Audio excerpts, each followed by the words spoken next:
اعوذ باللہ من الشیطان اللعین الرجیم بسم اللہ الرحمن الرحیم السلام علیکم ورحمۃ اللہ وبرکاتہ۔ اللہ تبارک و تعالیٰ کا شکر ہے کہ میں کراچی سے تاج العلماء مولانا محمد نقی نجفی اعلیٰ مقاموں کا پوتا علی احمد آپ کی خدمت میں حاضر ہوں سورہ صافات کی رکوع 5 کی آیات کے ساتھ۔ سورہ صافات قرآن مجید کا 37 نمبر کا سورہ ہے، اس کی رکوع 5 میں آیات جو ہیں ان کے نمبر ہے 139 سے لے کر 182 تک۔ آیت نمبر 139 سے میں تلاوت کی ابتدا کر رہا ہوں۔ اعوذ باللہ من الشیطان اللعین الرجیم، بسم اللہ الرحمن الرحیم، وَإِنَّ يُونُسَ لَمِنَ الْمُرْسَلِينَ۔ ترجمہ یہ بھی حقیقت ہے کہ یونس علیہ السلام بھی رسولوں میں سے ایک رسول تھے۔ آیت نمبر 140، اِذَا بَقَا إِلَى الْفُلْكِ الْمَشْحُونَ۔ ترجمہ جب وہ ایک بھری ہوئی کشتی کی طرف بے چینی کی حالت میں گئے۔ آیت نمبر 141، فَسَاهَمَ فَكَانَ مِنَ الْمُدْحَضِينَ۔ ترجمہ اس کے بعد قرعہ پڑا تو وہ پانی میں پھینک دیے گئے۔ آیت نمبر 142، فَالْتَقَمَهُ الْحُوتُ وَهُوَ مُلِيمٌ۔ ترجمہ تو مچھلی نے انہیں نگل لیا اس حالت میں کہ وہ خود پر ملامت کر رہے تھے۔ یہاں حضرت یونس علیہ السلام کا قصہ بیان کیا گیا ہے کہ حضرت یونس علیہ السلام پیغمبر نے اپنی قوم سے تنگ آ کر بد دعا کی اور اپنی قوم کو خدا کے حکم سے عذاب کے آنے کی خبر سنائی، مگر خدا سے اجازت لیے بغیر شہر چھوڑ کر چلے گئے۔ وہ یہ سمجھے کہ جب خدا نے اپنے عذاب بھیجنے کی خبر دے دی تو اب میرا اس شہر میں رکنے کا کیا جواز ہے۔ عذاب الہی سے بچنے کے لیے شہر سے چلے گئے، حالانکہ ان کو شہر چھوڑنے کی الگ سے اجازت لینی چاہیے تھی۔ یہی ان کا ترک اولا تھا۔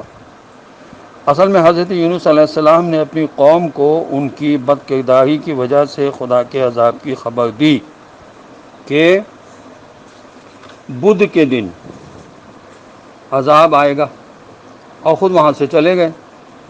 جب وہ عذاب کا وقت آ گیا تب بستی میں واپس آئے تو دیکھا کہ سب لوگ ہنسی خوشی سے چل پھر گئے ہیں، عذاب آنے کے آثار نہ دیکھے، بس اس شرمندگی کی وجہ سے کہ لوگ ان کو جھوٹا تصور کریں گے اور مذاق اڑائیں گے، وہ اس بستی سے واپس دریا کی طرف چلے گئے۔ روایت میں یہ بھی ہے کہ شہر کے ایک عابد نے حضرت یونس علیہ السلام کو خدا سے اجازت لیے بغیر شہر کو چھوڑنے سے روکا تھا، مگر انہوں نے اجازت لینے کو ضروری نہ سمجھا۔ غرض جب حضرت یونس علیہ السلام نے شہر چھوڑ دیا تو ایک عالم میں جس کا نام تنوخہ تھا قوم کو سمجھایا کہ کم بختوں، خدا کا عذاب بس آیا ہی چاہتا ہے جو تمہارا تیا پانچا کر کے رکھ دے گا۔ عذاب کے ابتدائی آثار دیکھ کر قوم نے اس عالم سے پوچھا کہ اب ہم کیا کریں؟ عالم نے کہا کہ ساری قوم مل کر خدا سے اپنی خطاؤں اور بدکاریوں کی معافی مانگ لو۔ قوم نے اس کے کہنے پر سچے دل سے معافیاں مانگی تو خدا نے عذاب کو ٹال دیا۔ ادھر حضرت یونس علیہ السلام دریا پر پہنچے اور کشتی پر سوار ہو گئے۔ یہ تفسیر کبیر میں بھی لکھا ہے، حیات القلوب میں بھی اور قصص الانبیاء میں بھی۔ تفسیر نور الثقلین میں اور تفسیر انوار النجف میں یہ لکھا ہے کہ منقول ہے کہ جب کشتی دریا میں پہنچی تو ایک بڑی مچھلی نے سر نکالا۔ حضرت یونس علیہ السلام کشتی کے کنارے پر تھے، ڈر کر دوسری طرف چلے گئے، مچھلی اسی طرف آ گئی۔ ملاحوں نے کہا کہ ہم میں سے کوئی آدمی اپنے آقا سے بھاگا جا رہا ہے، یعنی آقا سے بھاگ کر وہ آیا ہے، جب تک اس کو دریا میں نہ ڈال دیا جائے گا یہ مچھلی پیچھا نہیں چھوڑے گی۔ جب قرآن اندازی کی گئی تو حضرت یونس علیہ السلام کا نام نکلا، پس آپ علیہ السلام نے دریا میں چھلانگ لگا دی اور مچھلی نے ان کو نگل لیا۔ حضرت امام محمد باقر علیہ السلام نے فرمایا کہ حضرت یونس علیہ السلام مچھلی کے پیٹ میں 1 ہفتہ رہے اور بحر قلزم، بحر مصر اور بحر طبر کی سیر کرانے کے بعد دریائے دجلہ کے کنارے پر اس مچھلی نے ان کو اگل دیا۔ وہاں بحکم خدا کدو کا پودا اگا تھا، 1 ہفتے اس کے سائے میں رہے۔ یہ جیسا کہ میں نے بتایا کہ تفسیر نقول ثقال اور تفسیر انوار النجف میں لکھا ہے آیت نمبر 143 فلولا انه كان من المسبحين، ترجمہ تو اگر وہ تسبیح کرنے والوں میں سے نہ ہوتے تو خدا کی پاکی بیان نہ کرتے۔ آیت نمبر 144 للبث فی بطنہ الی یوم یبعثون، ترجمہ تو قیامت کے دن تک اسی مچھلی کے پیٹ میں رہتے۔ آیت نمبر 145 فنبذناہ بالعراء وہو سقیم، ترجمہ غرض پھر ہم نے انہیں مچھلی کے پیٹ سے نکال کر بالکل خشک زمین پر ڈال دیا جبکہ وہ بالکل نڈھال تھے۔ آیت نمبر 146 وَأَنبَتْنَا عَلَيْهِ شَجَرَةً مِّن يَقْطِينٍ، ترجمہ پھر ہم نے ان پر سایہ کرنے کے لیے ایک بیلدار کدو کا درخت اگا دیا۔ حضرت علیہ السلام نے فرمایا کہ مچھلی حضرت یونس علیہ السلام کو لے کر زمین کے نیچے ایسی جگہ سے گزری جہاں قارون زمین دوز ہو کر عذاب میں مبتلا تھا۔ اس نے حضرت یونس علیہ السلام کی تسبیح لا الہ الا انت سبحانک انی کنت من الظالمین کی آواز سن کر اپنے اوپر موکل فرشتے سے کچھ مہلت مانگی، جو اسے بحکم پروردگار روزانہ قد آدم کے برابر زمین کے نیچے کی طرف دھکیلتا جا رہا تھا۔ بس فرشتے نے اسے مہلت دی تو قارون نے حضرت یونس علیہ السلام سے پوچھا کہ تم کون ہو؟ تو آپ علیہ السلام نے فرمایا یونس بن متا۔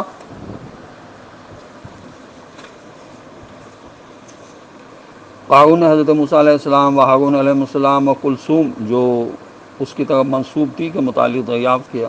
انہوں نے جواب دیا وہ سب مر چکے ہیں۔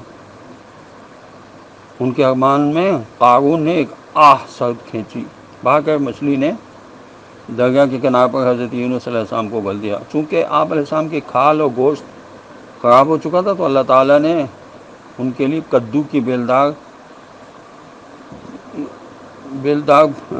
کا بیلدار پودا اگا دیا، جس کے سائے میں آپ علیہ السلام دھوپ کی تکلیف سے محفوظ رہے۔ جب آپ علیہ السلام بالکل صحت مند ہو گئے تو کدو کی بیل خشک ہو گئی۔ حضرت یونس علیہ السلام اس پر رنجیدہ ہوئے۔ بس وہی ہوئی کہ اس پودے پر تم نے کوئی محنت نہیں کی تھی اور اس کے خشک ہونے پر تم رنجیدہ ہو گئے ہو، مگر 1,00,000 سے زیادہ آدمیوں میں عذاب کی بد دعا کرنے پر تمہیں افسوس نہیں ہوا۔ اب وہ سب مومن ہو چکے ہیں، لہذا اپنی قوم میں واپس جا کر ان کو احکام دین سکھاؤ۔ اس حکم پر آپ علیہ السلام وہاں سے چل دیے۔ راستے میں ایک چرواہا ملا، اس سے آپ علیہ السلام نے کہا کہ جا کر میری قوم کو اطلاع دے دو۔ وہ بولا آپ کون ہیں؟ فرمایا میں یونس بن متا ہوں۔ وہ بولا کہ وہ تو دریا میں غرق ہو گئے ہیں۔ فرمایا اگر تمہارے ریوڑ کی بکری میرے حق میں گواہی دے تب تم مان لو گے؟ غرض بکری نے گواہی دی، چرواہے نے گواہی پر یقین کیا اور بستی میں جا کر قوم کو حضرت یونس علیہ السلام کی واپسی کی اطلاع دی۔ پس وہ لوگ آپ علیہ السلام کی خدمت میں حاضر ہوئے اور نہایت عزت و احترام سے آپ علیہ السلام کو اپنی بستی میں لے گئے۔ ایک شخص نے جناب رسول خدا صلی اللہ علیہ وسلم سے دریافت کیا کیا آپ صلی اللہ علیہ وسلم کدو کو پسند فرماتے ہیں؟ آپ علیہ السلام نے فرمایا ہاں، کیونکہ یہ میرے بھائی یونس علیہ السلام کی سبزی ہے، اس لیے میں اسے پسند کرتا ہوں۔ یہ تفسیر روح البیان کی جلد 7 میں لکھا ہوا ہے۔ آیت نمبر 147 وَأَرْسَلْنَاهُ إِلَىٰ مِائَةِ أَلْفٍ أَوْ يَزِيدُونَ، ترجمہ اس کے بعد ہم نے انہیں 1,00,000 یا اس سے بھی زیادہ لوگوں کی طرف بھیجا۔ آیت نمبر 148 وَآمَنُوا فَمَتَّعْنَاهُمْ إِلَىٰ حِينٍ، ترجمہ تو وہ لوگ ان پر دل و جان سے ایمان لائے اور ہم نے ایک مدت تک ان کو پھولنے پھلنے کا موقع بھی دیا۔ جناب رسول خدا صلی اللہ علیہ وسلم نے فرمایا کہ حضرت یونس علیہ السلام بن متا 30 سال کی عمر میں مبعوث برسالت ہوئے، 33 سال کی مسلسل تبلیغ کرتے رہے۔ صرف 2 آدمی ایمان لائے، حالانکہ وہ لوگ 1,00,000 سے زیادہ تھے۔ موصل کے علاقے نینوا میں رہتے تھے۔ ایمان لانے والوں میں ایک عالم جس کا نام تنوخہ تھا اور دوسرا عابد جس کا نام روبیل تھا۔ آخر کار تنگ آ کر عابد کے مشورے پر بد دعا کی، مگر عالم کے روکنے کے باوجود خدا کے عذاب بھیجنے کے وعدے کو سن کر شہر سے نکل پڑے۔ وہ عابد آپ علیہ السلام کے ساتھ تھا، لیکن عذاب کے آثار جب نمودار ہوئے تو عالم نے پوری قوم کو جمع کر کے توبہ کی طرف رغبت دلائی۔ سب نے مل کر توبہ کر لی، عذاب ٹل گیا، اور جب حضرت یونس علیہ السلام جائزہ لینے کے بعد واپس آئے تو شاعر میں حسب سابق چہل پہل دیکھی تو کسی سے عذاب کے بارے میں دریافت کرنے پر معلوم ہوا کہ عذاب آ چکا تھا، لیکن لوگوں نے توبہ کر لیا، عذاب ٹل گیا۔ اب لوگ یونس علیہ السلام کی تلاش میں نکلے تاکہ ان سے معافی مانگیں۔ یہ سن کر آپ علیہ السلام دریا کی طرف چلے گئے، کشتی پر سوار ہوئے، ایک مچھلی نے سر نکال کر منہ کھولا تو یونس علیہ السلام ڈر کر کشتی کے دوسرے کنارے پر چلے گئے، مچھلی بھی اسی طرف آ گئی۔ ملا بولے کہ ہم میں سے کوئی آدمی اپنے آقا سے بھاگ رہا ہے، جب تک اس کو دریا میں نہیں ڈال دیا جائے گا مچھلی پیچھا نہیں چھوڑے گی۔ چنانچہ کوڑا ڈالا تو حضرت یونس علیہ السلام کا نام نکلا،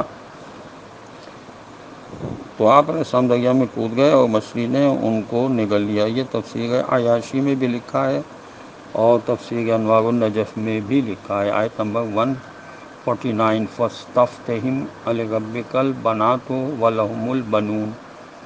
ذرا ان لوگوں سے پوچھئے کہ کیا یہ بات ان کی سمجھ میں آتی ہے کہ تمہارے پالنے والے مالک کے لیے تو بیٹیاں ہوں اور ان کے لیے بیٹے ہوں۔ آیت 150 ام خلقنا الملائکۃ اناثا وہم شاہدون۔ ترجمہ، یا ہم نے فرشتوں کو عورت مؤنث بنایا ہو اس حالت میں کہ یہ لوگ دیکھ رہے تھے۔ آیت نمبر 151 الا انہم من افکہم لیقولون۔ ترجمہ خوب سن لو کہ دراصل یہ لوگ اپنے دل سے گھڑ کر یہ بات کہتے ہیں۔ آیت نمبر 152 ولد اللہ وانہم لکاذبون۔ ترجمہ کہ اللہ کی اولاد ہے، حقیقت وہ بالکل جھوٹے ہیں۔ آیت نمبر 153 اصطفى البنات علی البنین۔ ترجمہ کیا اللہ نے بیٹوں کے مقابلے میں بیٹیوں کو اپنے لیے پسند کر لیا۔ آیت نمبر 152 ما لکم کیف تحکمون۔ ترجمہ آخر تمہیں کیا ہو گیا ہے، کیسے احمقانہ فیصلے کرتے ہو۔ آیت نمبر 155 افلا تذکرون۔ کیا تم سمجھانے سے سمجھتے کیوں نہیں۔ آیت نمبر 156 ام لکم سلطان مبین۔ ترجمہ کیا تمہارے پاس کوئی کھلی ہوئی دلیل ہے۔ آیت نمبر 157 فاتوا بکتابکم ان کنتم صادقین۔ ترجمہ تو لاؤ پیش کرو اپنی سند، دستاویز یا کتاب اگر تم سچے ہو۔ آیت نمبر 158 وجعلوا بینہ وبین الجنۃ نسبا وَلَقَدْ عَلِمَتِ الْجِنَّةُ إِنَّهُمْ لَمُحْضَرُونَ۔ ترجمہ پھر انہوں نے اللہ اور جنوں کے درمیان نسب کا رشتہ بنا رکھا ہے۔ حالانکہ جنات خوب جانتے ہیں کہ وہ تو خود جزا و سزا کے لیے حاضر کیے جائیں گے۔ آیت نمبر 159 سبحان اللہ عما یصفون۔ ترجمہ اللہ ان تمام صفات سے پاک ہے جو وہ لوگ اس کے لیے بیان کرتے ہیں۔ آیت نمبر 160 الا عباد اللہ المخلصین۔ ترجمہ سوا ان صفات کے جو خدا کے خالص بندے اس کے لیے بیان کرتے ہیں۔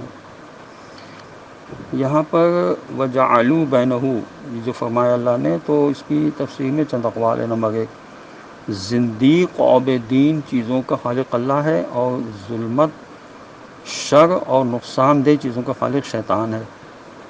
نمبر 2، مشرکین مکہ نے چونکہ فرشتوں کو اللہ کی بیٹیاں تجویز کیا تھا، پس فرشتوں کو آنکھوں سے اوجھل ہونے کی بنا پر جن کہا گیا ہے، اور جن کے اصل معنی ہیں نظر نہ آنے والی چیز۔ نمبر 3، جن لوگوں نے شیطان کی اطاعت کی گویا انہوں نے شیطان کو اللہ کے برابر سمجھ لیا اور اللہ اور شیطان کے درمیان معبود ہونے کا رشتہ بنا لیا۔ بہرحال جو قول بھی ہو، خدا نے اس کی پرزور تردید فرمائی ہے اور ساتھ ہی تنبیہ کی ہے کہ جن چیزوں کو تم اللہ کا رشتہ دار سمجھتے ہو، خواہ فرشتے ہوں یا جن، سبھی میرے سامنے حاضر کیے جائیں گے۔ یہ تفسیر انوار النجف میں لکھا ہے۔ اب مخلصین کا طریقہ حمد و تسبیح سنیے۔ حضرت علی علیہ السلام نے اللہ کی حمد ان الفاظ میں فرمائی۔ اللہ تعالیٰ نے نہ تو عقلوں کو اپنی حقیقت سے آگاہ فرمایا اور نہ ان کو اپنی معرفت سے باز رکھا۔ اللہ ان لوگوں کی باتوں سے بلند و برتر ہے جو اسے مخلوقات کے ساتھ تشبیہ دیتے ہیں یا اللہ کا انکار کرتے ہیں۔ بلند فکریں تک اللہ کے دامن کبریائی تک نہیں پہنچ سکتی۔ اللہ کو حدوں میں محدود نہیں کیا جا سکتا۔ کوئی صاحب عقل اپنے خیالات میں اللہ کی تصویر کشی بھی نہیں کر سکتا۔ حواس اللہ کے ادراک سے عاجز ہیں۔ تغیر و تبدل اللہ کے لیے نہیں ہے، وہ ان کا خالق ہے، مگر زمانہ گزرنے سے اس کے وجود میں کوئی تبدیلی واقع نہیں ہوتی۔ اللہ کی توصیف نہ تو اعضاء و جوارح کے ذریعے ہو سکتی ہے اور نہ عوارض کے ساتھ اللہ کے لیے نہ کوئی حد بندی ممکن ہے اور نہ کوئی انقطاع یا انتہا۔ اگر کوئی شخص یہ کہے کہ اللہ کہاں ہے تو گویا اس نے کسی شے کا تصور کیا جو باطل ہے، کیونکہ اللہ کوئی شے نہیں ہے۔ اب اگر کوئی یہ پوچھے کہ اللہ کس شے پر ہے تو گویا اس نے کسی جگہ کو اللہ سے خالی سمجھا، یہ بھی غلط ہے۔ اللہ تو ایسا وجود ہے کہ جس کے لیے عدم ہے ہی نہیں۔ اللہ ہر چیز کے ساتھ ہے لیکن اس کا ساتھی ہو کر نہیں۔ اللہ ہر چیز سے الگ ہے مگر اس سے جدا ہو کر نہیں۔ یہ نہج البلاغہ میں خطبہ ہے حضرت علیہ السلام کا، جس کا نمبر ہے خطبہ نمبر 1 اور خطبہ نمبر 186۔ حضرت محمد زین العابدین علیہ السلام نے یہ فرمایا کہ حمد مخصوص اللہ کے لیے ہے، جس نے ہر چیز کو پیدا کیا بغیر اس کے کہ خود اس کی کوئی ابتدا ہو یا وہ وجود میں آخری ہو۔ کوئی موجود اللہ سے پہلے نہیں۔ وہ ایسی عظیم ذات ہے یا ہستی ہے کہ دیکھنے والوں کی نگاہیں اسے دیکھنے سے قاصر ہیں اور توصیف کرنے والوں کی عقلیں اس کی حقیقی تعریف و حمد کرنے سے عاجز ہیں۔ یہ صحیفہ سجادیہ کی دعا ہے، پہلی دعا ہے۔ آیت نمبر